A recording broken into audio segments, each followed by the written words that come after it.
Let's write cinema story. Director Aditya Dhar की धुरंधर का run time है 3 घंटे 55 मिनट, यानी सिर्फ 5 मिनट और बढ़ जाए तो पूरा 4 घंटे। सुनने में यह बात जितनी रोमांचक लगती है, लेकिन उतनी ही एक बड़ी चुनौती भी है, क्योंकि हिंदी सिनेमा के इतिहास में इतनी लंबी फिल्में बहुत कम बनी हैं, और जब बनी हैं तो उनका नतीजा हमेशा एक जैसा नहीं रहा। कुछ फिल्में ऐसी बनी जो इतिहास में अमर हो गई, और कुछ ऐसी फिल्में बनी जिनका सपना बॉक्स ऑफिस पर ही टूट गया। यानी साफ साफ शब्दों में कहें, इतनी लंबी फिल्म बनाना एक क्रिएटिव फैसला नहीं होता है, ये एक बहुत बड़ा बॉक्स ऑफिस का जुआ भी होता है। और यही जुआ खेलने जा रहे हैं डायरेक्टर आदित्य धार धुरंधर के जरिए। एक पूरा का पूरा नमूना दिखाते हैं। साल 2003 में रिलीज हुई एलओसी कारगिल भारतीय सिनेमा की सबसे लंबी फिल्मों में से एक, लगभग 4 घंटे 15 मिनट। डायरेक्टर थे जेपी दत्ता साहब। फिल्म में इतने बड़े बड़े सितारे थे कि गिनते गिनते नाम खत्म हो जाए। कहानी युद्ध की, देशभक्ति, जज्बा, असली घटनाओं से प्रेरित कहानी, सब कुछ था इस फिल्म में। लेकिन इतनी बड़ी फिल्म होने के बावजूद थिएटर में एक समस्या खड़ी हो गई। इतनी लंबी फिल्म का मतलब था एक दिन में कम शो, और कम शो का मतलब कम कमाई, है ना, कम कमाई के मौके। और यही वजह रही कि फिल्म को उतनी बड़ी बॉक्स ऑफिस सफलता नहीं मिली जितनी की उम्मीद की जा रही थी। फिर अगर हम उससे थोड़ा और पीछे जाएं तो साल 1970 में आई थी एक और ऐतिहासिक फिल्म, मेरा नाम जोकर। ये फिल्म बनाई थी राज कपूर साहब ने। 4 घंटे 8 मिनट लंबी ये फिल्म थी।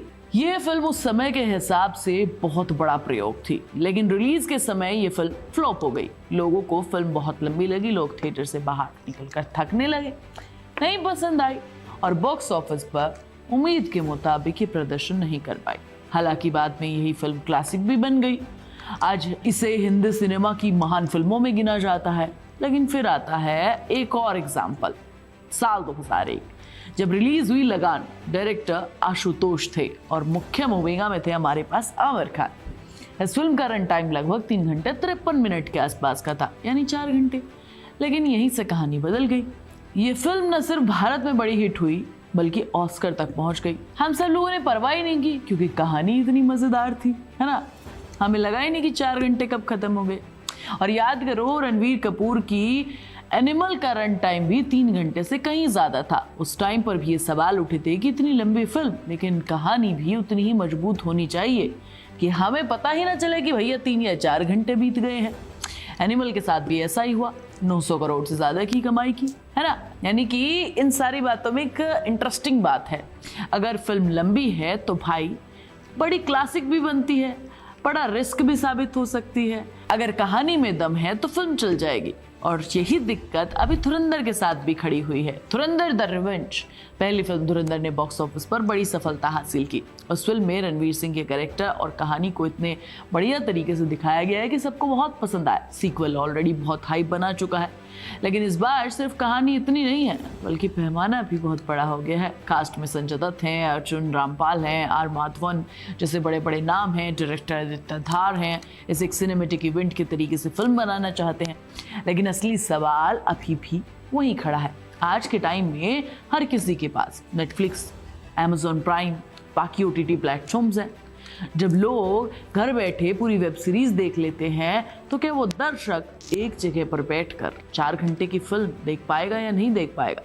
यही वजह है कि ट्रेड एनालिस्ट का, एक्सपर्ट्स का ये कहना है कि एक बहुत बड़ा एक्सपेरिमेंट है, क्योंकि आज के दर्शक पहले से काफ़ी अलग हैं। पहले लोग थिएटर में फिल्म देखने को एक इवेंट मानते थे। इंटरवल में समोसा, कोल्ड ड्रिंक, दोस्तों के साथ चर्चा, ही हा हा, पूरा एक मतलब पूरे का पूरा एक इवेंट जैसा होता था।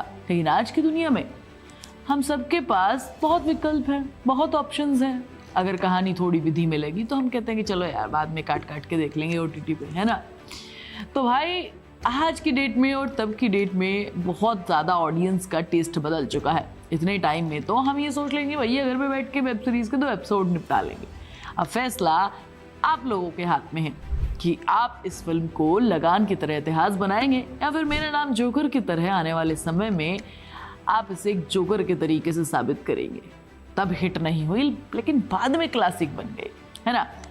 जिसे लोग बाद में समझेंगे। इस पर तुम्हारा क्या कहना है मुझे कमेंट करके जरूर बताओ। सुहानी तुम्हें नेक्स्ट वीडियो में मिलेगी, तब तक तुम चैनल को सब्सक्राइब कर लो, वीडियो को लाइक और शेयर कर लो, प्लीज बेल आइकन दबाना मत भूलना। आप सुन रहे थे let's mike more than radio. Follow कीजिए हमें हमारे सोशल मीडिया प्लेटफॉर्म्स पर। It's time for news. It's time for more than radio. Presenting the first radio news app, Let's Mic. Let's Mic, a news-based app on your phone where you get to watch and listen news, talk shows, interviews, radio show podcasts. On Let's Mic, you get all relevant information of TV, print, radio, podcast, and digital.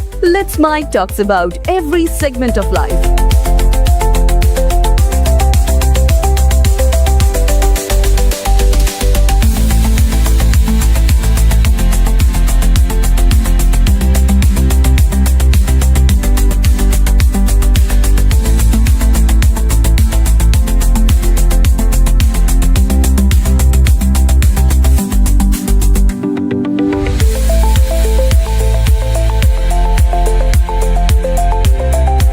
Download the app now from Play Store. Available both on Android and iOS mobile phones. Follow us on YouTube, Instagram, Twitter, LinkedIn, Facebook, Telegram, WhatsApp, Snapchat. Let's talk, let's connect, and let's mic. It's time for news. It's time for more than radio. Presenting the first radio news app, Let's Mic. Let's Mic, a news-based app on your phone where you get to watch and listen news, talk shows, interviews, radio show podcasts. On Let's Mic, you get all relevant information of TV, print, radio, podcast, and digital. Let's Mic talks about every segment of life.